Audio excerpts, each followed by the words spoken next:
మంచిదండి. తల ఉంచినది చిన్న ప్రార్థన చేసుకుని వాక్యంలోకి వెళ్దాం. పరిశుద్ధుడ మహాగణుడ, నీ ఘనమైన ఉన్నతమైన శ్రేష్టమైన నామానికి కృతజ్ఞతలు స్తోత్రములు చెల్లిస్తున్నాం నాయన. మరి ఒకసారి నాయన నీ సన్నిధిలో చేరినాయన నీ మాటల యొక్క మాధుర్యాన్ని నాయన మేము అనుభవించుటకు ఆనందించగలుగుటకు మీరిచ్చిన నాయన ఈ దినాన్ని బట్టి మీ కృతజ్ఞతలు చెల్లించుకుంటున్నాం నాయన. ఇదిగో నాయన విలువైన మాటల్లోనికి మేము వెళ్ళబోతుండగా మా హృదయాలను సంసిద్ధపరచుకుని నాయన నీ వాక్యంలో ఉన్న మాధుర్యాన్ని అనుభవించగలుగుటకు నాయన మాలో ఉన్న లోటుపాట్లను సరిచేసుకునగలుగుటకు అటు కృపను మహాభాగ్యాన్ని మాకు అనుగ్రహించిన నాయన. అలాగే చెప్పనైనా నేను నాయన నా యొక్క జ్ఞానాన్ని ప్రదర్శించకుండా నాయన మీ యొక్క మాటలను నాయన ఎత్తి చెప్పగలుగుటకు అటు కృపను మహాభాగ్యాన్ని నాయన నన్ను నేను తగ్గించుకొని నేను హెచ్చించగలుగుటకు అటు కృపను మహాభాగ్యాన్ని అనుగ్రహించమని క్రీస్తు వారి అతి పరిశుద్ధమైన నామమున ప్రార్థన ముందు అడిగి వేడుకుంటున్నాను తండ్రి, ఆమేన్. కూడి వచ్చిన మీ అందరికీ ప్రభువును రక్షకుడైన క్రీస్తు నామములో వందనాలు తెలియజేస్తున్నానండి. మంచిది. గత ఆదివారం ఏ విషయాన్ని గురించి మాట్లాడుకున్నాం గుర్తుందా?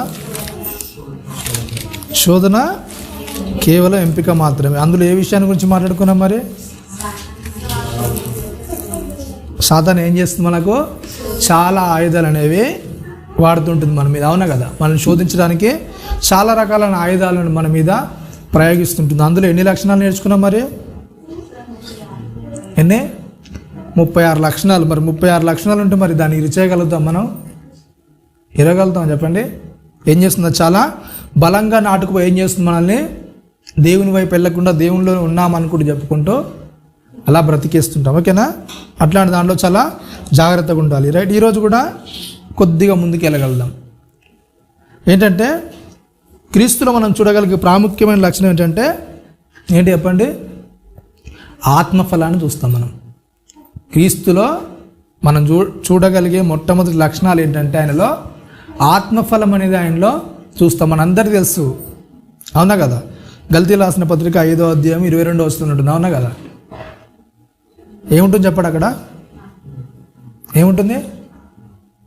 ఆత్మ ఫలాలా ఫలమా? చదివిరా ఒకసారి గలతీల పత్రిక, ఒక్కసారి తీసి చూడండి ఒకసారి. గలతీలు రాసిన పత్రిక 5వ అధ్యాయము 22వ వచనం.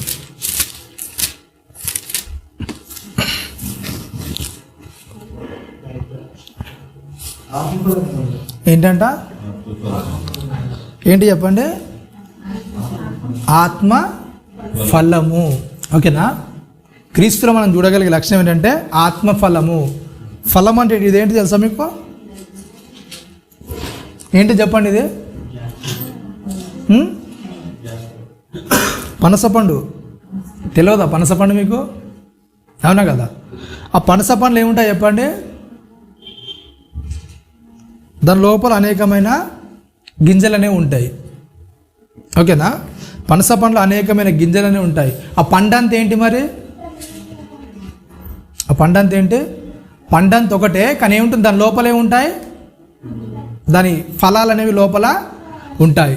అలాగే ఆత్మ ఫలము కూడా ఏంటంటే ఫలం అంతా ఒకటే, కానీ దాని లోపల ఏముంటాయి? ఏముంటాయి? ఫలాలు అనేవి ఉంటాయి. మీకు తెలుస్తలేదు, ఇలా మనం ఓపెన్ చేసినప్పుడు కొన్ని ఏం చేస్తాయంటే కొన్ని బాగా పండిపోయి ఉంటాయి, అవునా? ఒకే ఫలంలో ఒకే కాయలు ఏం చేస్తాయి చెప్పండి? కొన్ని పండుతాయి, కొన్ని ఏం చేయవు, కొన్ని కచ్చిగా ఉంటాయి. మీకు చెప్పాలంటే మీకు ఇంకా తాటికాయ తెలుసా? తాటికాయలు కూడా ఏముంటాయి చెప్పండి? దాని లోపల అనేవి కొన్ని ముంజకాయలు ఉంటాయి కదా, దానిలో ముంజలు అనేవి ఉంటాయి. కొన్ని ఎలా ఉంటాయి? కొన్ని బాగా పండి ఉంటాయి, కొన్ని ఏం చేస్తాయి? కొన్ని గట్టిగా ఉంటాయి, ముదురు అయిపోతుంటాయి. కొన్ని ఏమో గట్టిగా ఉంటాయి, కొన్ని ఏమో లేతగా ఉంటాయి, అంటే బాగా పండిపోయి ఉంటాయి అనమాట. అలాగే మనలో కూడా ఏంటంటే పరిశుద్ధాత్ముడు ఏం చేస్తాడు? మన జీవితాలను ఒక పద్ధతిలో ఒక క్రమంలో మనల్ని క్రమపరిచేటప్పుడు ఏం చేస్తాడు చెప్పండి? ఏం చేస్తాడు? ఆయనలో పరిపక్వమైన ఫలాలను మనలో తీసుకొని వస్తుంటాడు, ఓకేనా? పరిపూర్ణమైన ఫలాలను మనలో ఏం చేస్తాడు? ఫలింపజేస్తూ ఉంటాడు. అలా ఫలింపజేస్తున్న టైంలో దుష్టుడు మన మీద వాడేది ఏంటంటే ఇవన్నీ కూడా ఏం చేయాలి చెప్పండి? మన లోపల ఏం కావాలి?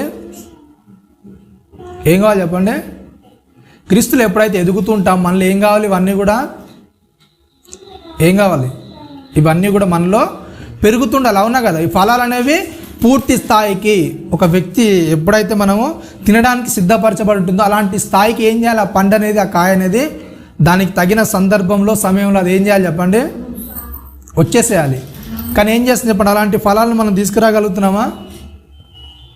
మీకు తెలుసో లేదు, ఈ మధ్యకాలంలో ఏం చేస్తున్నంటే పండ్లు ఉంటాయి కదా, పండ్ల మీద ఆ యొక్క నైట్రోజన్ వాయువు కొట్టేసరికి ఏమవుతుంది చెప్పండి, పండ్లు ఎలా కనబడతాయి అండి? బాగా పండిపోయినవి కనబడతాయి, అవునా కదా? పండ్లు అనేవి పైన పండిపోయినట్టుగా కనబడతాయి, కానీ లోపల వస్తే ఎలా ఉంటుంది చెప్పండి, ఎట్లుంటుంది చెప్పండి? ఆ యొక్క ఖచ్చితనం అనేది ఎలా ఉంటుంది చెప్పండి, అలా కనబడుతుంది. ఖచ్చితమైనది అలాగే మనకు కనబడుతుంది. కచ్చిగా ఉంది, ఇది ఇంకా పండలేదు, దీని మీద ఏదో కెమికల్ అనేది యాడ్ చేస్తారు, అందుకే పైన ఏం చేస్తుంది, ఇది నీగనే కనబడుతుంది, కానీ లోపల ఏమవుతుంది, ఇంకా పండలేదు, దీని పండిన స్థితి అనేది ఇంకా రాలేదు. కానీ ముందే ఏం చేస్తారు వీళ్ళు, అదే కెమికల్ యాడ్ చేసి దీని మీద మాత్రము పూత అనేది వచ్చేలాగా చేశారు, కానీ లోపల మాత్రం ఇది ఇంకా ఏం చేయలేదు, పండిపోలేదు. అలాగే క్రైస్తవ జీవితంలో కూడా ఏం చేస్తుంది చెప్పండి, క్రైస్తవులుగా చెప్పుకుంటూ ఏం చేస్తుంది చెప్పండి, ఆత్మ ఫలం అనేది ఫలించాల్సిన మనం ఏం చేస్తుంది చెప్పండి, నిజంగా ఫలాలు పండాయి మనలో, నిజంగా సంపూర్ణంగా ఉన్నాం. మరి ఈ 9 లక్షణాలు నిజంగా మనలో కనబడతాయి చెప్పండి? క్రైస్తవునిగా పెరుగుతున్న మనలో ఈ 9 లక్షణాలు అనేవి మనలో చూడగలుగుతారా? క్రీస్తులో మాత్రం ఏం చేస్తారు, ప్రతి ఒక్క లక్షణాన్ని మనము చూడగలం, ఆత్మఫలమును. కానీ మనలో మరి క్రీస్తులోనికి వచ్చి ఇన్ని రోజులు అయింది, ఇన్ని సంవత్సరాలు అయిందని చెప్పుకుంటున్న మనలో మరి ఫలాన్ని ఫలించాయి మనలో, లేకుంటే ఇంకా కచ్చిగానే ఉన్నాయి, సరిగా సగం పండి సగం పండకుండా అట్లనే ఉన్నాయా? ఫస్ట్ ఏంటి చెప్పండి, ఆత్మఫలాల్లో మొట్టమొదటిది ఏంటి చెప్పండి, ప్రేమ. నిజంగా ప్రేమించుట్లో సంపూర్ణంగా ఉన్నాం మనం,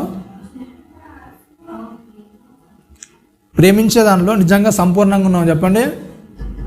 అవతల వ్యక్తిని నిజంగా సంపూర్ణంగా మనస్ఫూర్తిగా ప్రేమించగలుగుతున్నాం చెప్పండి, అవునా కదా? ఇవన్నీ మనలో ఉండాల్సిన లక్షణాలు. దీన్ని కూడా ఏం చేస్తాడు దుష్టుడు, ఏం చేస్తాడు, దీన్ని కూడా వాడుకుంటాడు. ఏంటంటే మన ఈ ఫలాలు అనేవి మన లోపల ఉండాలి, కానీ ఏం చేస్తాడు చెప్పండి, నిజంగా అందరినీ ప్రేమిస్తాం చెప్పండి, ఏం చేస్తాం, కొందరిని మనము చూజ్ చేసుకుంటాం, అవునా కదా? మనల్ని వీళ్ళనే ప్రేమించగలుగుతాం, వీళ్ళే ఏమన్నా కానీ ఏం చేస్తాం, మనం ఏం చేస్తాం, తట్టుకోగలుగుతాం, వాళ్ళు ఏమన్నా సరే నవ్వుకుంటూ వెళ్ళిపోతాం. కానీ పడని వ్యక్తి ఏమైనా అన్నాడు అనుకుని ఏం చేస్తాం చెప్పండి, వాళ్ళు చిన్న మాట అన్నా కానీ ఏం చేయలేము మనము, వాళ్ళు ప్రేమగా అన్నా సరే ఏం చేస్తుంది చెప్పండి, అది మనకు తిట్టుగా వినబడుతుంది, అవునా కదా? ఇక ప్రేమించుట విషయంలో ఏం చేస్తాం మనం, కొద్దిగా విఫలమయ్యే వారిగానే ఉన్నాం. రెండోది ఏంటంటే ఏంటి చెప్పండి, సంతోషం. నిజంగా సంతోషం కలిగి ఉన్నాం మరి మనం, సంతోషంగా ఉంటున్నాం ప్రతిరోజు. క్రీస్తునందు ఉన్నవారికి ఏంటంటే ఏముండాలి చెప్పండి, సంతోషం, ఆనందం, అవునా కదా? అన్ని విషయాలు కూడా ఎలా ఉండాలి చెప్పండి, ఎలా ఉండాలి, ప్రతి విషయంలో కూడా ఎలా ఉండాలి చెప్పండి, మనం సంతోషంగా ఉండాలి. ప్రభువు నందు ఏం చేయండి మీరు, ఆనందించుడి. మరలా చెప్తుంది ఫిలిప్పీయులకు రాసిన పత్రికలు చెప్తూ అపోస్తలుడైన పౌలు గారు మరలా చెప్తాను, ఏం చేయండి మీరు, ఆనందించండి. మనం ఎప్పుడు కూడా ఏం చేయాలి చెప్పండి, ఎలా ఉండాలి, ఆనందంగా ఉండాలి. మరి నిజంగా ఆనందంగా ఉంటామని చెప్పండి, ఉంటామో ఉండమండి? ఎప్పుడు కూడా ఆనందంగా ఉంటారా, లేకుంటే ఎప్పుడన్నా దిగులుగా ఉంటారా? కొంతమంది ముఖాలు చూస్తే ఏంటి చెప్పండి, ఎప్పుడు కూడా ఎలా ఉంటారు చెప్పండి, ఎలా ఉంటారు, ఎప్పుడు కూడా ఏదో పోగొట్టుకున్నట్టు, ఏదో చేజారిపోయినట్టు, అవునా కదా? వాళ్ళ ఫేసులు చూడగానే అలా అనిపిస్తుంది, అవునా కదా? కానీ క్రీస్తునందు ఉన్న వాళ్ళ ముఖాలు చూడ ఎలా ఉండాలి చెప్పండి, ఎప్పుడు కూడా ఎలా ఉండాలి, ఏది ఉన్నా లేకున్నా ఎలా ఉండాలి చెప్పండి, మన ముఖాలు ఎలా ఉండాలి చెప్పండి. ఎందుకు, ఉన్నదాన్ని బట్టి, ప్రభు ఇచ్చిన దాన్ని బట్టి. మీకు ఇంతకుముందే చెప్పండి, ఏంటి చెప్పండి, ఇంతకు ముందున్న స్థాయి కంటే ప్రభు మనల్ని ఏం చేశాడు, మన స్థాయి అనేది ఉన్నతంగానే ఉంది, అవునా కదా? మునుపటి పరిస్థితి కంటే ఇప్పుడు పరిస్థితి ఏం చెప్పండి, చాలా బెటర్గా ఉంది, అవునా కదా? దాన్ని బట్టి సంతోషించాలి. ఎప్పుడు కూడా ప్రభు ఇంకా నన్ను ఉన్నతంగా తీర్చిదిద్దుతున్నాడని ఆనందం ఒకవేళ లేకపోయినా కానీ ఆనందంగా ఉండే పరిస్థితులు మనం ఉంటామని చెప్పండి, ఉంటామా? లేకపోతే ఇంకేదో కావాలని ఆలోచిస్తుంటామా? ఆ విషయాలు కూడా ఏం చేస్తాడు దుష్టుడు, మనల్ని శోధిస్తుంటాడు. ఇంకేంటంటే సమాధానము, ఓకేనా? ఆత్మఫలంలో మూడోది ఏంటంటే సమాధానంగా ఉంటాం అందరితో. మరి ఉంటారని అందరితో సమానం ఉండడానికి ప్రయత్నం చేస్తారా? కొందరితోనే ఉంటారా? క్రీస్తు అయితే అందరినీ ప్రేమిస్తాడు, ఎప్పుడు సంతోషంగా ఉంటాడు. అందరితో ఎలా ఉంటాడు? సమాధానంగానే ఉంటాడు. మరి మనం సమాధానంగా ఉంటాం? మరి ఉంటామా ఉండమని? అందరితో సమాధానంగా ఉంటామా? వాడిని ఇబ్బంది పెట్టినా, మనల్ని ఏమైనా తిట్టినా, ఏమైనా చేసినా కానీ సమాధానం ఉంటామా? వాళ్ళతో ఏమన్నా కొద్దిగా భేదాలు ఉండేలా ఉంటామా? ఎలా ఉంటాం చెప్పండి? మనకు ఎవరు నచ్చని చేశారనుకోండి, వాళ్ళతో సమాధానం ఉండడానికి ఇష్టపడతామా? ఉంటామా ఉండమండి? ఉండడానికి ఇష్టపడాం కదా. ఎందుకంటే ఒక వ్యక్తి మన జీవితంలో ఏదైతే నచ్చని చేస్తాడో, మనల్ని విసిగించడానికి లేకుండా ఇబ్బంది పెట్టడానికి ప్రయత్నం చేస్తాం, ఆ వ్యక్తితో ఏం చేస్తాం చెప్పండి? సమాధానంగా మాట్లాడడానికి కానీ, సమాధానం ఉండడానికి కానీ ఏం చేయలేము చెప్పండి? ఏం చేయలేము? ఉండలేము. అవునా కదా? మన లోపల నుంచి వచ్చే ఆ ఉద్రేకం అనేది ఎప్పుడు కూడా ఆ అవతల వ్యక్తుల నుంచి మనము సమాధానం ఎప్పుడు కూడా ఆశించాం. అవునా కదా? ఒక వ్యక్తి మనకు ఇబ్బందిగా ఇరికాటంగా ఉన్నాడు అనుకోండి, ఆ వ్యక్తితో ఎప్పుడు కూడా మనం సమాధానం ఉండడానికి ప్రయత్నం చేస్తామా? చేయమండి? సమాధానం ఉండడానికి ఎప్పుడు కూడా ప్రయత్నం చేస్తాం. సమాధానానికి మించింది ఏంటి చెప్పండి? దాని కిందిది ఏంటి చెప్పండి? 4వది ఏంటి చెప్పండి? దీర్ఘశాంతం. ఏం చెప్పండి? దానికి ఏముంది? దీర్ఘమిస్తే కా అంటారు కదా, అవునా కదా? సాగదీస్తారు కదా, అలా సాగదీసినట్టు ఏంటి చెప్పండి? దీర్ఘశాంతం కదా. ఏంటి చెప్పండి? దీర్ఘశాంతం. ఈ దీర్ఘశాంతం విషయంలో దుష్టుడు ఏం చేస్తాడు చెప్పండి? ఏం చేస్తాడు? చాలా శోధించేస్తాడు. ఏంటంటే ఈ దీర్ఘశాంతం అనేది ఎలా ఉండాలంటే, ఒక వ్యక్తిని మనం ఏమైనా అనాలనుకున్నాం అనుకోండి, ఏం చేయాలి చెప్పండి? ఏం చేయాలి? ఫస్ట్ సార్ ఏం చేయాలి? ఇప్పుడు కాదులే, ఏం చేయాలి? ఇంకొద్దిసేపు అయినా ఇంకా అందాంలే. ఓకేనా? దీర్ఘశాంతం యొక్క దానికి ఉన్న విలువ ఏంటంటే, ఇప్పుడు కాదులే, ఇంకోసారి అందాంలే. ఓకేనా? మరలా కొద్ది సమయం అయినాక మరలా ఏం చేయాలి? ఇప్పుడు కాదులే, కొద్దిసేపు అయిన తర్వాత. మరలా ఎలా ఉంటుంది చెప్పండి? మరలా అనాలనిపించినప్పుడు ఇప్పుడు కాదులే, తర్వాత అందాంలే. దీర్ఘశాంతం ఏం చేస్తుంది? తర్వాత ఇలా ఇది కొద్దిసార్లు నువ్వు పోస్ట్పోన్ చేస్తావు అనుకో, తర్వాత ఏముంటుంది చెప్పండి? అనాల్సిన అవసరం ఉండదు. అవునా కదా? కానీ ఈ దీర్ఘశాంతం విషయంలో ఏం చేస్తాడు చెప్పండి? దుష్టుడు అనకుండా ఆపుకోగలుగుతాం చెప్పండి? ఏదైనా మాట అడగాల్సి వచ్చినప్పుడు, ఏదైనా మాట అనాల్సి వచ్చినప్పుడు ఏం చేస్తాం చెప్పండి? ఆపుకోగలుగుతాం చెప్పండి? నా విషయంలో నేను కానీ చదువుతుంటాను కానీ ఏమవుతుంది చెప్పండి? ఒక్కోసారి ఏం చేస్తాను చెప్పండి? వద్దులే అనొద్దులే అనుకుంటాను కానీ ఏం చేస్తాను చెప్పండి? చాలా సందర్భాల్లో వచ్చేస్తుంటుంది. అవునా కదా?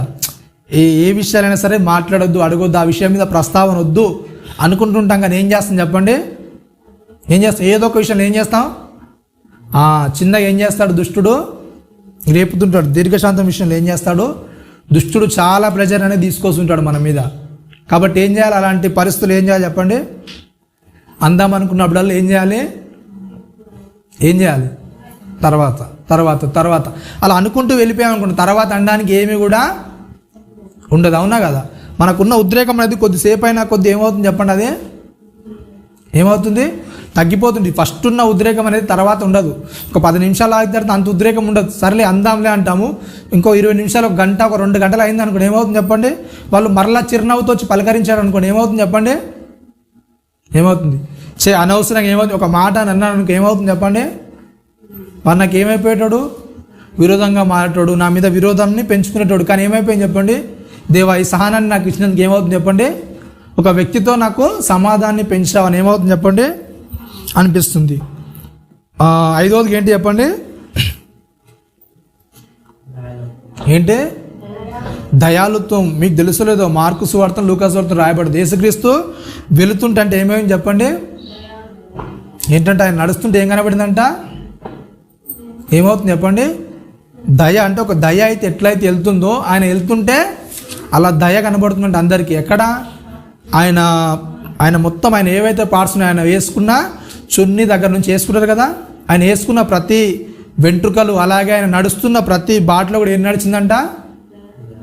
ఏం నడిచింది చెప్పండి? దయ నడిచిందంట. ఆయన నడుస్తుంటే, యేసుక్రీస్తు నడుస్తున్నప్పుడు నిజంగా మనం నడుస్తుందా దయ? నడుస్తుందా అండి? దయ అనేది నడుస్తుందా? అవతల వారి మీద కొద్దిగా జాలి దయ అంటారు కదా, అట్లాంటివి మనం నడుస్తున్నప్పుడు ఈయన చాలా దయగలవాడు, చాలా జాలి గలవాడు అన్నప్పుడు అని అంటారా చెప్పండి? మీ గురించి మీరు నడుస్తూ వెళ్తుంటే ఆయన ప్రతీది కూడా సాక్ష్యం చెప్పిందంట. ఆయన నడుస్తుంటే ఏంటంట, ఆయన దయగలవాడనే సాక్ష్యం పలికిందంట. ఆయన వేసుకున్న వస్త్రంతో సహా ఆయన దయగలవాడని సాక్ష్యం పలికిందంట. మరి మనం నడుస్తుంటే నిజంగా మన వస్త్రాలు పలకన అవసరం లేదు, కానీ మన వ్యక్తిత్వం అనేది పలుకుతుందా చెప్పండి? నిజంగా ఇతను దయగలవాడు, ఇదనంత దయావంతుని ఎక్కడ నేను చూడలేదని ఎవరైనా అనగలుగుతారా చెప్పండి? అంటారండి? లేకుంటే వీడికి అసలు జాలి దయ అనేది లేదు దీనికి అసలు అంటారా మన గురించి? ఏమంటారు చెప్పండి? చాలా సందర్భాల్లో కొంతమంది వ్యక్తులను చూసి ఏమంటారు చెప్పండి? వీడికి అసలు జాలి దయ ఉంది. ఏంటి చెప్పండి? అసలు సొంత వాళ్ళు ఎవరో తెలియదు, అవునా కదా, పొరుగు వాళ్ళు ఎవరో తెలియదు. కానీ యేసుక్రీస్తు వారు ఎవరితో ఉన్నా కానీ ఏమైందంట, దయ అని ఎంబడి నడిచిందంట. మన విషయానికి వస్తేనే దయ అనేది మనకి ఇష్టమైన వాళ్ళ దగ్గర ఏమవుతుంది, కొద్ది స్థాయి వరకు ఉంటుంది. ఆ స్థాయి దాటిన తర్వాత ఏమవుతుంది చెప్పండి? ఆ దయను మనం చేయలేం, అవునా కదా? దయ చూపించగలుగుతాం చెప్పండి? ఏ వ్యక్తికైనా ఎంత మంచోడైనా సరే, ఎంత దగ్గరోళ్ళైనా సరే, ఎంతవరకు చూపించాలి అంతవరకు ఏం చేస్తాం మనం? దయ చూపిస్తాం. తర్వాత ఏమవుతుంది చెప్పండి? ఆ జాలి దయ అనేది మనలో నుంచి ఏమవుతుంది చెప్పండి? చిన్న చిన్నగా ఏమవుతుంది? పక్క జరిగిపోతుంది, అవునా కదా? మన ఆత్మీయ జీవితంలో ఎదుగుతున్నా కొద్ది ఏమవ్వాలి చెప్పండి? ఒక పండు అనేది అది దాని స్థాయి అనేది పరిమితి అనేది పెరుగుతున్నప్పుడు ఏమవుతుంది చెప్పండి? అది పరిపక్వమైన స్థితిలోనికి వస్తుందా, మరలా ఖచ్చితనానికి వస్తుందా, ఖచ్చితంగా అయిపోవడానికి ఇష్టపడుతుందా? ఏమవుతుంది చెప్పండి? పరిపూర్ణంగా ఒక తినే స్థాయికి అది రాగలుగుతుంది. కానీ మన ఆత్మీయ జీవితానికి వస్తారనే ఈ ఫలం అనేది ఏం చేయాలి చెప్పండి? అభివృద్ధి చెందాల్సిన ఫలం అనేది ఒక వ్యక్తుల మీదనో, లేకపోతే వ్యక్తి మీదనో, అశాంతితోనో, లేకపోతే విసుగుతోనో ఏమవుతుంది చెప్పండి? మనలో ఫలించాల్సిన ఫలాలు అనేవి ఏమవుతాయి చెప్పండి? ఏమవుతాయి? ఒక స్థాయి రాగానే ఏమవుతాయి చెప్పండి?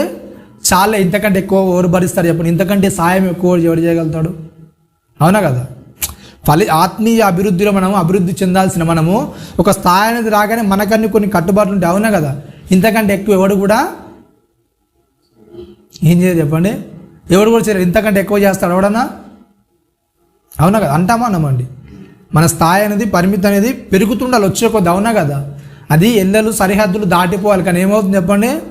మన క్రైస్తవ జీవితంలో ఎప్పుడైతే ఒక స్థాయి అనేది వస్తుందో ఆ స్థాయి నుంచి ఏమవుతాం చెప్పండి? మరలా ఏం చేస్తాం? మరలా కింది స్థాయికి వెళ్ళిపోతాం, అవునా కదా? మరలా ఎప్పుడైతే కాయ పిందగా ఎప్పుడైతే మారుతుందో ఆ ప్లేస్లోకి వెళ్ళిపోతాం, అవునా కదా? కఠినత్వాన్ని చూపించడానికి ఇష్టపడతాం ఒక స్థాయికి వెళ్ళగానే, అవునా కదా? అలాంటి స్థాయిలోనికి ఎందుకు వెళ్తున్నాం మనం? క్రీస్తులో అయితే అలాంటి ఫలం అనేది లేదు, అవునా కదా? మన ఆత్మీయ అభివృద్ధిలో ఎప్పుడైతే అభివృద్ధి చెందుతుంటామో మనలో రావాల్సింది ఏంటి చెప్పండి? దయాలుత్వం, అవునా కదా? అవతల వ్యక్తి మీద సానుభూతి, ఇవన్నీ కూడా మనలో పెరుగుతుండాలి. కానీ ఆ లక్షణాలన్నీ కూడా ఏమవుతాయి చెప్పండి? ఒక స్థాయికి అనేది రాగానే మరలా ఏమైపోతాయి? మనము దిగజారిపోయే తత్వానికి మరి వెళ్తున్నాం. ఇంకోటి ఏంటంటే ఏంటి చెప్పండి? ఆరవది ఏంటి చెప్పండి? మంచితనము. ఇవన్నీ కూడా చిన్నపిల్లలకు కంట తెలుసు. మన నిరీక్షణ అన్న ఏం చేస్తాడు చెప్పండి?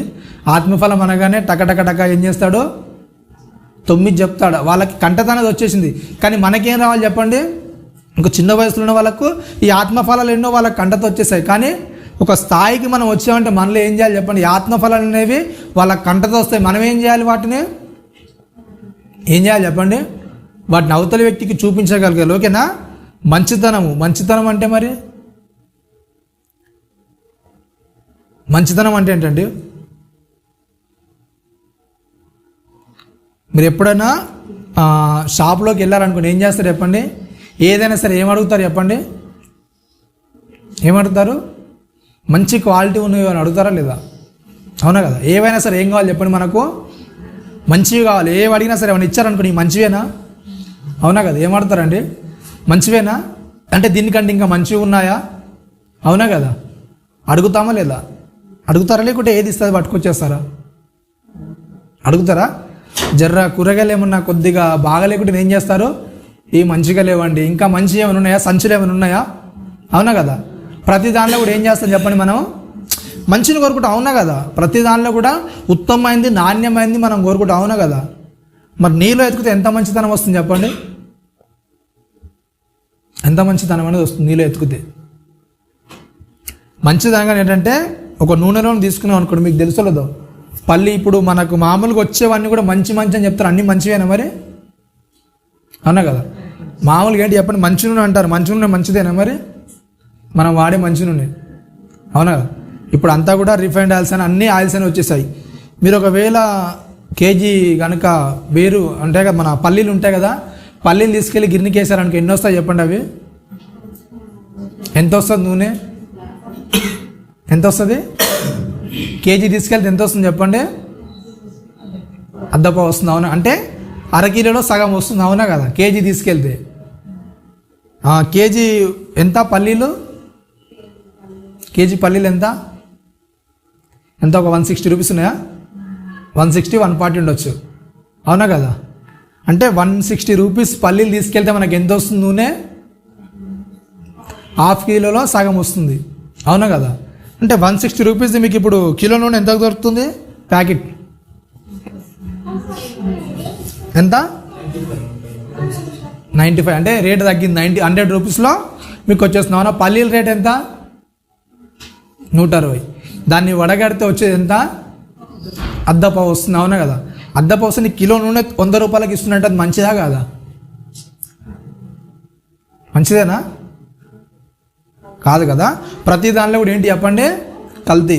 మొన్న 1st తారీఖున వంటలు చేస్తున్నాం కదా, వంటలు చేసేటప్పుడు అంటున్నాడు పవన్ అంటున్నాడు ఏంటంటే, అన్న ఇవి ఆవాలు జీలకర్ర ఉంటాయి కదా వేసేటప్పుడు, దీంట్లో కూడా కల్తీ వచ్చాయన్న. దాంట్లో చెక్క పొట్టు ఇంకేం చేస్తున్నారు, దానికి పొప్పాయి పండ్లు ఉంటాయి కదా, అలాంటివన్నీ కూడా ఏం చేస్తున్నారు, దాంట్లో యాడ్ చేస్తున్నారు అని. ఎందుకంటే మిరియాలు ఉంటాయి కదా, మిరియాలు ఎండిపోయి ఆ మిరియాల కంటే పొప్పాయి గింజలు వేస్తున్నారంట.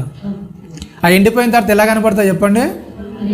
మరి టేస్ట్ సంగతి ఏంటంటే, వంటలో వేసిన తర్వాత ఎవరు టేస్ట్ కనబడుతుంది చెప్పండి? కనబడద్దా? వంటలో వేసిన తర్వాత అవి టేస్ట్ అనేవి ఏవి కూడా పైకి రావు. అట్లాగే మనిషిలో కూడా ఏమవుతుంది చెప్పండి? మంచితనాన్ని చూపించాల్సిన మనిషి ఏం చేస్తున్నాడు చెప్పండి? పైకి మాత్రం మంచోళ్ళగా కనబడుతున్నాడు, కానీ ఎంత మంచి అని చెక్ చేస్తే ఏంటి చెప్పండి? నిజంగా మంచోలేనా? మంచోలేనా? నిజంగా అంత మంచితనం అని ఉందా మనలో? మంచోలేమేనా అండి? పైకి మాత్రం ఏంటి చెప్పండి?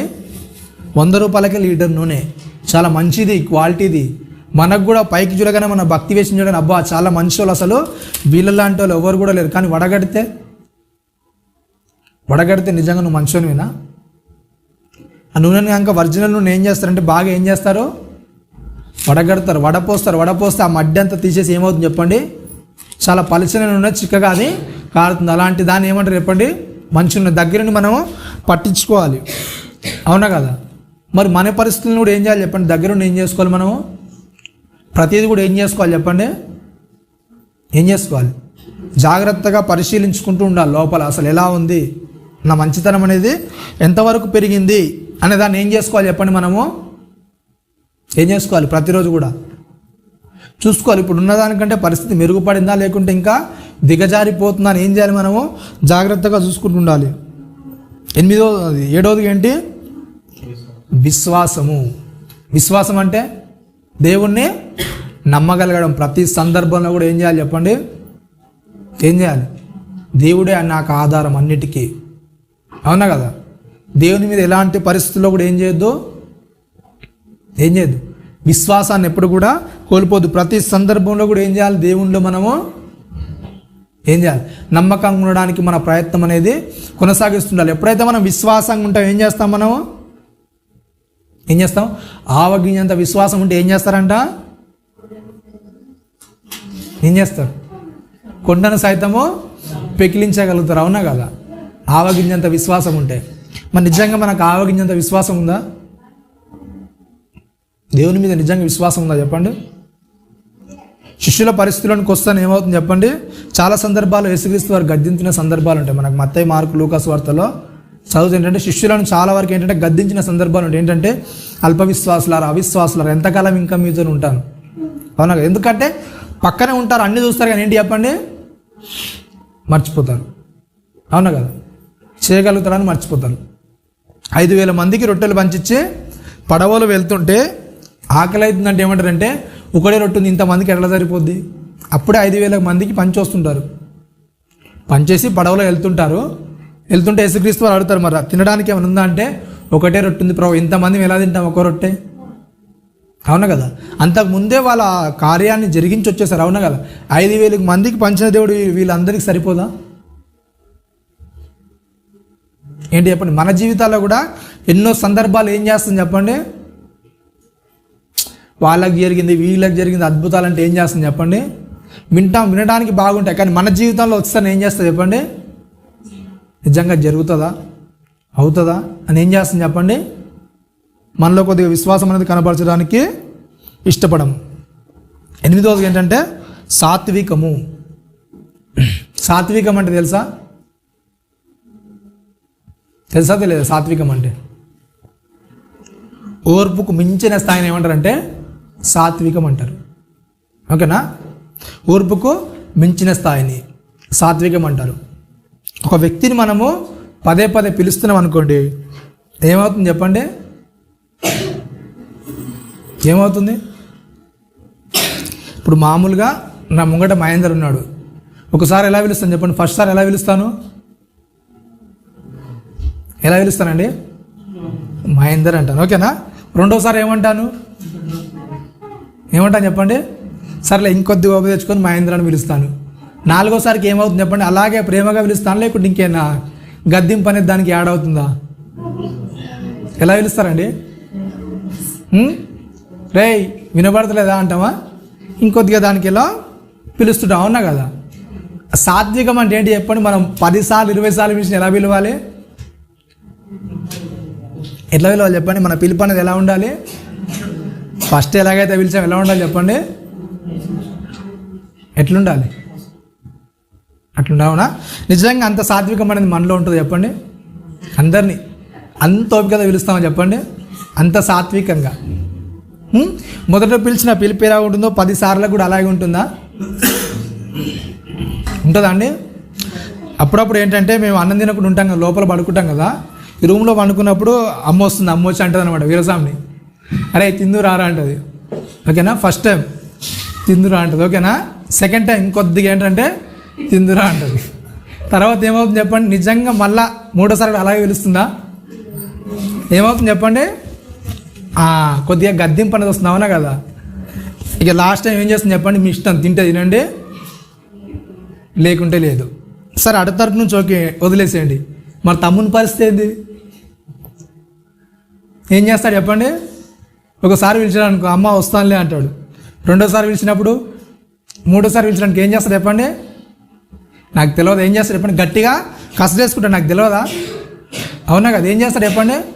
కసురుకుంటాడు. అంటే దుష్టుడు ఏం చేస్తాడంటే అటు నుంచి ప్రేరేపిస్తాడు, ఇటు నుంచి కూడా ఏం చేస్తాడు? 2 శైలుల నుంచి కూడా ఏం చేస్తాడు?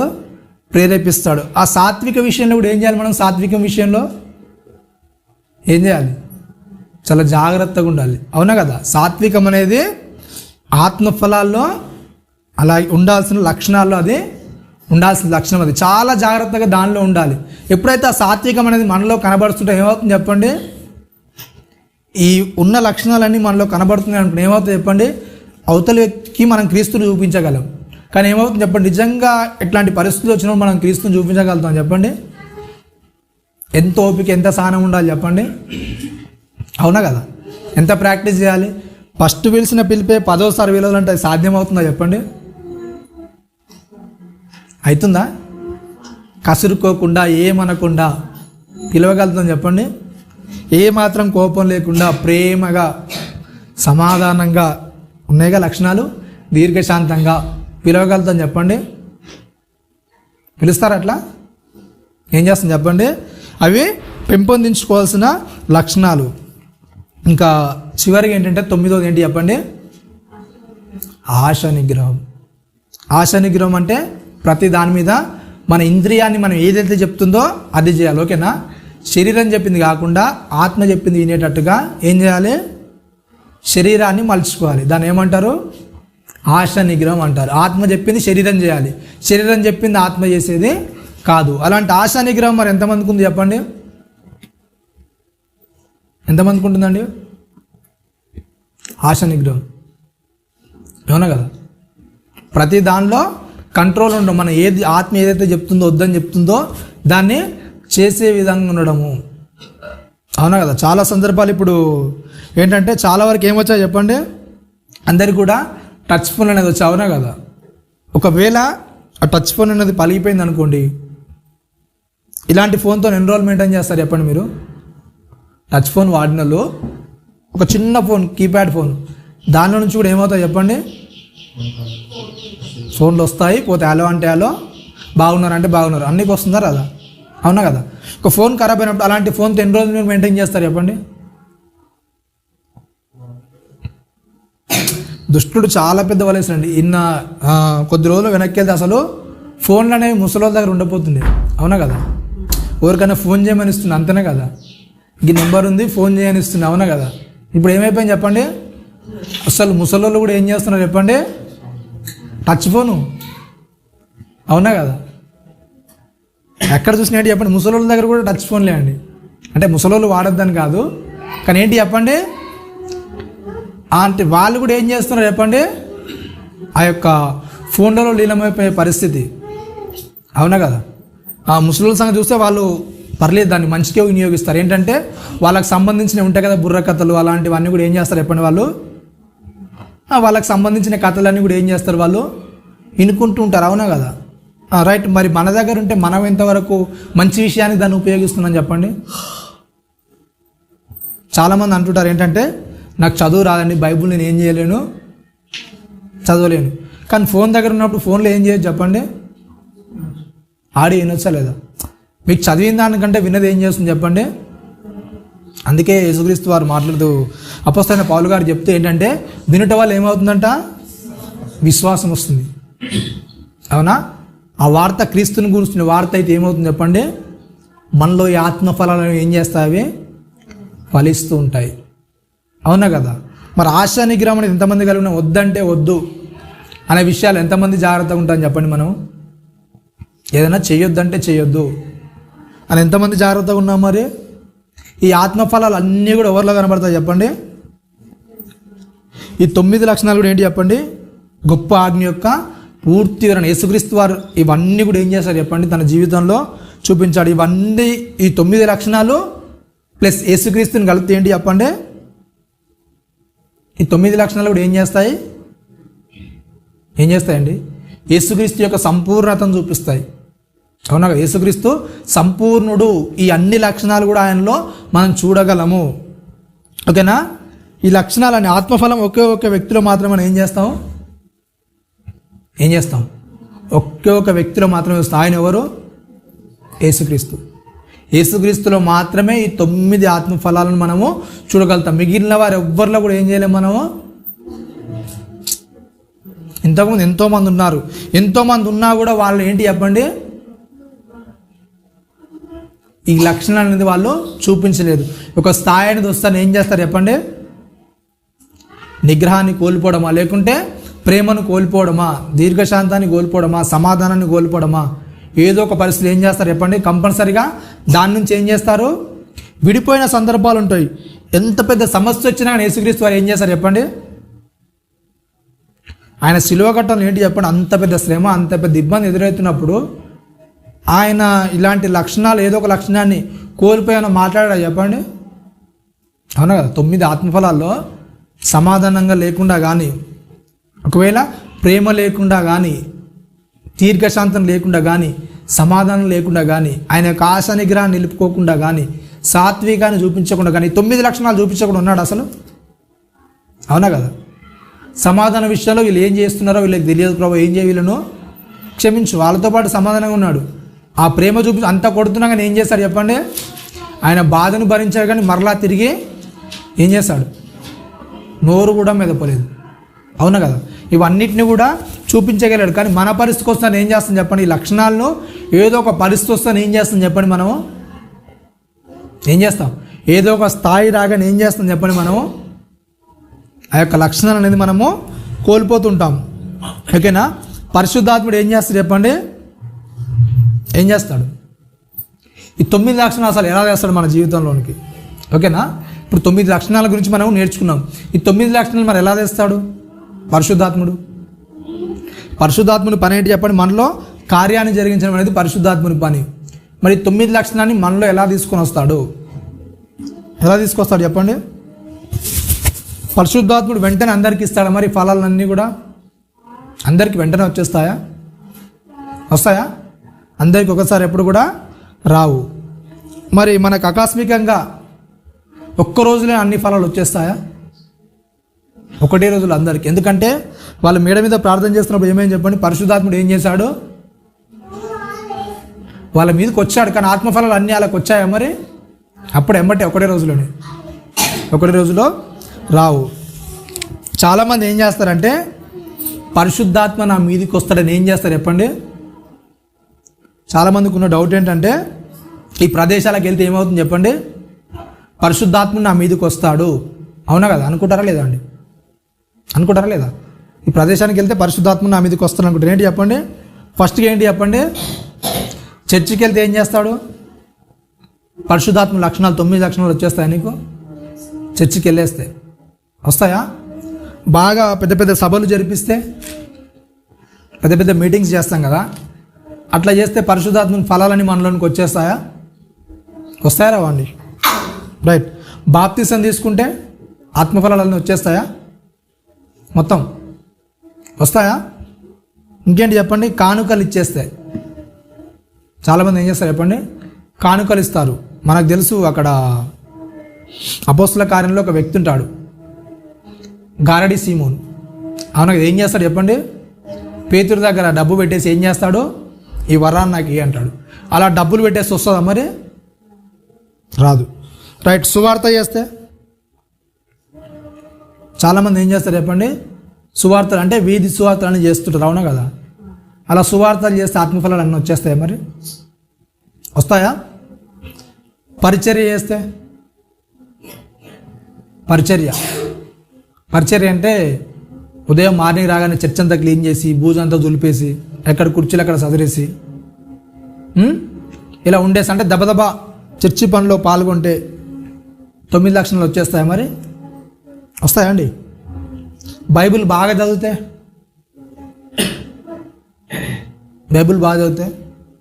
చాలామంది పోటీలు పెట్టుకుంటారు కదా, బైబిల్ పోటీలు. అవునా కదా? ఎవరు తొందరగా బైబిల్ కంప్లీట్ చేస్తే వాళ్ళు ఫస్ట్ విజేత, మొదటి విజేతకు బహుమతులు, రెండో విజేతకు బహుమతులు. అవునా కదా? అలా బైబిల్ అంతా చదివేసి వస్తుందా మరి? వస్తుందా? ఆత్మఫలాలన్నీ వచ్చేస్తాయా? వస్తాయా అండి? కాయ ఎప్పుడు కూడా ఏం చేస్తుంది చెప్పండి? ఏం చేస్తుంది? ఎల్లప్పుడు ఏం చేస్తుంది చెప్పండి? కాయ, మనం ఏ కాయని తీసుకున్నా కానీ అది ఏం చేస్తుంది చెప్పండి? ఎల్లప్పుడు ఏం చేస్తుంది? పరిపక్వత చెందుతూ ఉంటుంది. అవునా కదా? మనం ఏ పండు తీసుకున్నా అది ఏం చేస్తుంది? పరిపక్వత చెందుతూ ఉంటుంది. కొద్ది కొద్దిగా దాని పువ్వు స్థాయి నుంచి ఏం చేస్తుంది? అది ఒక పండుగ మారే వరకు ఏం చేస్తుంది? అది ప్రతిరోజు కూడా ఏం చేస్తుంది? పరిపక్వత చెందుతూ ఉంటుంది. అవునా కదా? అలా పరిపక్వత ఏం చేస్తుంది చెప్పండి? అది స్పీడ్గా అవుతుంది. ఒక రోజులో అయిపోతుందా? ఏమవుతుంది మరి? ఎట్లా అవుతుంది చెప్పండి? నెమ్మదిగా అవుతుంది. ఒకటేసారి వెంటనే ఇది కూడా ఇలా పండు అనగానే పండు వచ్చేది. ఏం చేస్తుంది చెప్పండి? దాని యొక్క పరిపక్వత అనేది ఎలా జరుగుతుంది? నెమ్మదిగా జరుగుతుంది. అలాగే మనలో కూడా పరిశుద్ధాత్మ యొక్క లక్షణాలు ఎలా వస్తాయి చెప్పండి? నెమ్మదిగా ఒక్కోటి ఏం చేసుకోవాలి? మనము పెంపొందించుకుంటుండాలి. ఇవన్నీ కలిస్తే ఏమవుతుంది చెప్పండి? ఆత్మ ఫలం అనే ఒక ఫలం అవుతుంది. ఓకేనా? ఇక్కడ చూస్తారు కదా, ఏమవుతుంది చెప్పండి? ఫస్ట్కి ఎలా ఉంది చూడండి. ద్రాక్షలు ఎలా ఉన్నాయి? ఫస్ట్గా ద్రాక్షలు ఎలా వస్తాయి? పువ్వుగా వస్తాయి. అవునా కదా? పువ్వు స్థాయి నుంచి కొద్దిగా గ్రీన్ షేడ్లోకి వచ్చింది, అలాగే కొద్దిగా రెడ్ షేడ్లోకి, తర్వాత బాగా రెడ్గా అయింది, తర్వాత ఏమైపోయింది? బ్లాక్ కలర్లోకి వచ్చేసి. అవునా కదా? బ్లాక్గా అయిపోయింది. తర్వాత ఏమైపోయింది? కొద్దిగా కలర్ అనేది చేంజ్ అవుతుంది. అట్టిపండు చూస్తే ఫస్ట్ ఎలా ఉంటుంది చెప్పండి? కచ్చగా ఉంటుంది కాయ. అవునా కదా? కచ్చగా ఉంటుంది. తర్వాత ఏమవుతుంది? కొద్దిగా కలర్ అనేది మారుతుంటుంది. అలా దాని స్టేజ్ అనేది మారిన కొద్ది అది ఏమవుతుంది చెప్పండి? పరిపక్వత చెందుతూ ఉంటుంది. అలాగే ఒక ఆరెంజ్ తీసుకుంటే కూడా ఎలా ఉంటుంది చెప్పండి? అది ఫస్ట్కి ఎలా ఉంటుంది? గ్రీన్ కలర్లో, ఆకుపచ్చ కలర్లో ఉంటుంది. అది రాను ఏమవుతుంది చెప్పండి? ఎలా అవుతుంది? ఆరెంజ్ కలర్లోనికి అది మారిపోతుంది. అంటే దాని పరిపక్వత స్థాయిని బట్టి ఏమవుతుంది? అది దాని స్థాయి అనేది అభివృద్ధి చెందుతూ పరిపక్వత చెందుతూ ఉంటుంది. అలాగే మన పరిస్థితి కూడా ఏమవుతుంది చెప్పండి? ఏమవుతుంది? ఈ సమస్యలను అన్నీ బట్టి కూడా దేవుడు ఏం చేస్తాడు చెప్పండి? మనల్ని ఏం చేస్తాడు? ప్రతి సమస్య కూడా ఏం చేస్తుంది చెప్పండి? ఏం చేస్తుంది? మనల్ని మెరుగుపరచడానికి, ఇంకా ఉన్నతంగా ఉంచడానికే. ప్రతి పరిస్థితుల్లో కూడా ఏం చేస్తుంది చెప్పండి? మరి ఇవన్నీ ఎలా జరుగుతాయంటే ఏం చేయాలి చెప్పండి? ఫస్ట్గా మనం ఏం చేసుకోవాలి? పరిశుద్ధాత్మనికి అప్పగించుకోవాలి. మనం ఎప్పుడైతే పరిశుద్ధాత్మకు మనల్ని మనం అప్పగించుకుంటామో ఈ కార్యాలన్నీ కూడా ఏం చేస్తాయి? మనలో జరుగుతూ ఉంటాయి. ఎప్పుడైతే ఇవి జరగట్లేదు ఏం చేస్తున్నాం చెప్పండి? మనం పరిశుద్ధాత్మకు మనల్ని మనం ఏం చేయట్లేదు? అప్పగించుకోవట్లేదు. ఏదో సంఘానికి వస్తున్నాం, వెళ్తున్నాం అంతే. ఎప్పుడైతే మనల్ని పూర్తిగా పరిశుద్ధాత్మకు అప్పగించుకుంటామో మనలో ఈ ఫలాలన్నీ కూడా అవతల వ్యక్తి ఏం చేస్తాడు? చూడగలుగుతాడు. బైబిల్ ప్రకారం అంచనా లెక్కల ప్రకారం ఏంటంటే 3.5 సంవత్సరాలు ఏం చేయాలంటే ఈ ఆత్మఫలాన్ని మనలో ఏం చేయాలి? ఫలించాలి. ఓకేనా? యేసుక్రీస్తు సేవ ఎన్ని సంవత్సరాలు చేశాడు? ఎన్ని సంవత్సరాలు అండి? 3.5 సంవత్సరాలు. 3.5 సంవత్సరాలు ఏం చేయాలి చెప్పండి? మన ఆత్మఫలాలను ఏం చేయాలి? ఏం చేయాలి? ఇవన్నీ కూడా పరిపూర్ణంగా మనం చూపించగలగాలి. ఓకేనా? 3.5 సంవత్సరాలు పరిపూర్ణంగా చూపించగలగాలి. మరి ఇప్పుడు మనం సంఘానికి రాబట్టి బాప్తిసం తీసుకొని ఎన్ని సంవత్సరాలు అవుతుంది చెప్పండి? ఎన్ని సంవత్సరాలు అవుతుంది? 10, 11, 12, కొంతమందికి 20, 30. అవునా కదా? ఇన్ని సంవత్సరాలు అయినా కానీ మరి నిజంగా పరిపక్వత అనేది మనలో వచ్చిందా? ఉందా చెప్పండి? పరిపక్వత అనేది మనలో కనబడుతుందా? అవతలి వ్యక్తికి క్రీస్తు స్వరూపాన్ని మరి మనము చూపించగలుగుతున్నామా? క్రీస్తు నడుస్తుంటే ఇవన్నీ లక్షణాలు ఆయనలో కనబడ్డాయి. మరి మనం నడుస్తూ ఎందుకు కనబడట్లేదు చెప్పండి? ఫలించని ప్రతి చెట్టు అంటే ఏం చేస్తుందంట? ఏం చేస్తారు చెప్పండి? ఏం చేస్తారండి ఫలించని ప్రతి చెట్టును? నరకబడి ఏం చేస్తుందంట? ఏం చేస్తుంది? అగ్నిలో కాల్చబడుతుంది. అవునా కదా? మనం ఒక 10 సంవత్సరాలు 20 సంవత్సరాల భక్తి జీవితంలో గడుపుతూ ఇంకా ఫలించకుండా ఉన్నాం అనుకోండి, ఏమవుతుంది చెప్పండి? మన పరిస్థితి కూడా ఏమవుతుంది చెప్పండి? రాను రాను మన ఆత్మీయ అభివృద్ధి అనేది ఏం చేయాలి? పెరుగుతుండాలి. అవునా కదా? మన ఆత్మీయతలో మనము పెరుగుతుండాలి. ప్రతి సందర్భాల్లో, ప్రతి శ్రమను బట్టి, ప్రతి ఇబ్బందిని బట్టి దేవుని విషయాలు మనం ఉన్నతంగా ఎదగడానికి ప్రయత్నం చేయాలి. అలాంటప్పుడు మరి ఇంకా దిగజారుతున్నాం అంటే ఏంటి చెప్పండి? మనల్ని ఏం చేయాలి చెప్పండి? ఇక మరి ఏం చేయాలండి? ఫలించే వారిగానే ఉన్నామా? ఇంకా ఫలించకుండా అలాగే మరలా రివర్స్ వెళ్ళిపోతున్నామా ఖచ్చితత్వానికి? మన ఆత్మీయ అభివృద్ధి అనేది ముందుకెళ్తుందా లేకపోతే వెనకగా దిగజారిపోతుందా? ఏమవుతుంది చెప్పండి? చాలా సందర్భాల్లో మనల్ని మనం పరీక్షించుకుంటే ఏమవుతుంది చెప్పండి? మన ఆత్మీయ అభివృద్ధి ముందుకంటే ఏమవుతుంది చెప్పండి? ఏమవుతుంది చెప్పండి? వెనక్కి వెళ్తుంది. వెనక్కి వెళ్ళడం అంటే ఏంటంటే ఎప్పుడైనా సరే ఒక మెట్టు అనేది ఏం చేయాలి చెప్పండి? మనము ఏం చేయాలి? ఆత్మీయ అభివృద్ధిలో ఎదిగో కొద్ది ఒక మెట్టు అనేది ఏం చేయాలి చెప్పండి? ఎక్కుతూ ఉండాలి. అవునా కదా? ఒక మెట్టు అనేది ఎక్కుతూ ఉండాలి. మనం చచ్చే వరకు కూడా ఒక్కొక్క మెట్టు ఎక్కుతూనే ఉండాలి. అవునా కదా? ఒక మెట్టు దగ్గర నువ్వు ఆపేసావంటే ఏంటి చెప్పండి? ఇది చాలే, ఇంతవరకు పండింది చాలే అనుకుంటే ఏమవుతుంది చెప్పండి? ఎన్ని కాయలు అనేది మనం చూసాం. అది పరిపక్వతలోనికి మొత్తం రావాలి. అవునా కదా? ఒక స్థాయి దగ్గరకు వచ్చి ఇంతే చాలే అంటే ఏమవుతుంది చెప్పండి? అది నిజంగా మొత్తం పరిపక్వమైనట్టేనా? మొత్తం పండిపోయినట్టేనా? కాయ అనేది పండినట్టేనా? ఏమవుతుంది చెప్పండి? అది ఇంకా మొత్తం పండలేదు. అలాగే మన ఆత్మీయ అభివృద్ధిలో కూడా ఏం చేయాలి చెప్పండి? అంతకంతకు ఏం చేయాలి చెప్పండి? మనము ఇంకా పరిపూర్ణం కావాలి. ఇంకా పరిపూర్ణత అనేది మనం నేర్చుకుంటూ ఉండాలి. పరిపక్వత అనేది మన జీవితంలో ఇంకా అభివృద్ధి చెందుతూ ఉండాలి. అవునా కదా? ఆ పరిపక్వత అనేది ఎప్పుడైతే నాకు చాలే, ఇంతవరకు నేను ఎదిగింది చాలే అని ఎప్పుడైతే అనుకుంటాం, ఏమవుతుంది చెప్పండి? మన జీవితాలు ఏమవుతుంది చెప్పండి? నిజమైన క్రీస్తు యొక్క మాధుర్యాన్ని మనం అనుభవించలేము. వాక్యం యొక్క మాధుర్యాన్ని ఎప్పుడైతే ఆ వాక్యంలో మనం పరిపక్వత చెందుతుంటాం, ఏం చేస్తాం? మనం క్రీస్తులో ఉన్నతంగా మనము ఎదగలుగుతాం. కాబట్టి ప్రతి పరిస్థితిని కూడా దేవుడు ఏం చేస్తాడు? మనల్ని ఏం చేస్తాడు? ఉన్నతంగా మారడానికే ఉంచుతాడు. కాబట్టి ప్రతి పరిస్థితిలో, ప్రతి శ్రమల్లో కూడా, శాతాను శోధించే ప్రతి విషయాల్లో కూడా, ఆయుధాల్లో కూడా మనం ఏం చేయాలి చెప్పండి? మీకు తెలుసో దీని గురించి రాయిస్తే ఏంటంటే కింది వచనం 23 వచనంలో చెప్తాడు చూడండి. గల్తీ రాసిన పత్రిక 5:23లో ఒకసారి చూడండి. ఏంటంట? ఇట్టి వాటికి విరోధమైన నియమం ఏదైనానో లేదంటే ఏంటంటే చెప్పండి, ఈ 9 లక్షణాలకు విరోధమైన నియమం ఏది కూడా ఏంటంట లేదు. కానీ మనం పోయిన వారం నేర్చుకున్న సాధారణ ఆయుధాలు ఏంటి చెప్పండి, 36 లక్షణాలు నేర్చుకున్న తర్వాత కూడా ఏంటి చెప్పండి, ఇంకా చాలా లక్షణాలు ఉన్నాయి. కానీ దేవుళ్ళో ఉన్నతంగా ఎదిగే విషయాలు ఎన్ని విషయాలు చెప్పండి, 9 లక్షణాలు నువ్వు పరిపూర్ణంగా అయ్యావనుకో ఏమవుతుంది చెప్పండి, సాతాన్ని నియమం కూడా చేయలేదు. వాటికి విరోధమైన నియమం ఏది కూడా లేదు. ఎప్పుడైతే ఇవన్నీ నువ్వు సంపూర్ణంగా నేర్చుకుంటూ అలవరుచుకుంటావో ఇక దుష్టుడు నిన్ను ఏమీ కూడా ఏం చేయలేడు. ఎంత శోధించినా కానీ నీ వల్ల అతనికి ఏమి కూడా ప్రయోజనం ఉండదు. ఎందుకంటే నీలో సంపూర్ణంగా నువ్వు ఎప్పుడైతే సంపూర్ణమయ్యావో నువ్వు శోధించడానికి ఇక వానికి అవకాశం ఏమీ కూడా ఉండదు. అవునా కదా? ఇవన్నీ లక్షణాలు మనలో వచ్చినప్పుడు ఇంకా మనల్ని ఏ విషయాలు శోధిస్తాడు చెప్పండి. ఏదో ఒక కోరిక మనలో ఉంటే ఏమవుతుంది చెప్పండి, మనం శోధనలోనికి వెళ్ళిపోతాం. అవునా కదా? ఏదో ఒక ఆశ మనలో ఉంటే ఆ శోధనలోనికి మనం వెళ్ళిపోతాం. ఇవన్నీ లక్షణాలు మనలో వచ్చిన తర్వాత ఆశ దగ్గర మనకు వచ్చిన తర్వాత ఎందుకు వెళ్ళిపోతాం ఇంకా దుష్టుని శోధనలోనికి? ప్రతిదీ కూడా దేవుని అడుగు జాడలు మనము నడుస్తుంటాం. ఎప్పుడైతే దేవుని వాక్యాన్ని మనం గట్టిగా పట్టుకొని ఉంటాం ఏమవుతాం చెప్పండి, దేవునికి ఫస్ట్ భయపడితే ఏం చేస్తాడు, దుష్టుడు ఏం చేస్తాడు, ఆటోమేటిక్గా మనలో నుంచి పారిపోతాడు, మన దగ్గర నుంచి. కాబట్టి అటు విషయాల్లో మనం ఎప్పుడు కూడా సాధన చేయాలని కోరుకుంటూ చిన్ని మాటలు ముగిస్తున్నాను. తల వంచుకొని ప్రార్థించుకుందాం. పరిశుద్ధుడా మహాగణుడా, నీ ఘనమైన ఉన్నతమైన శ్రేష్టమైన నామానికి కృతజ్ఞతలు స్తోత్రములు నాయన.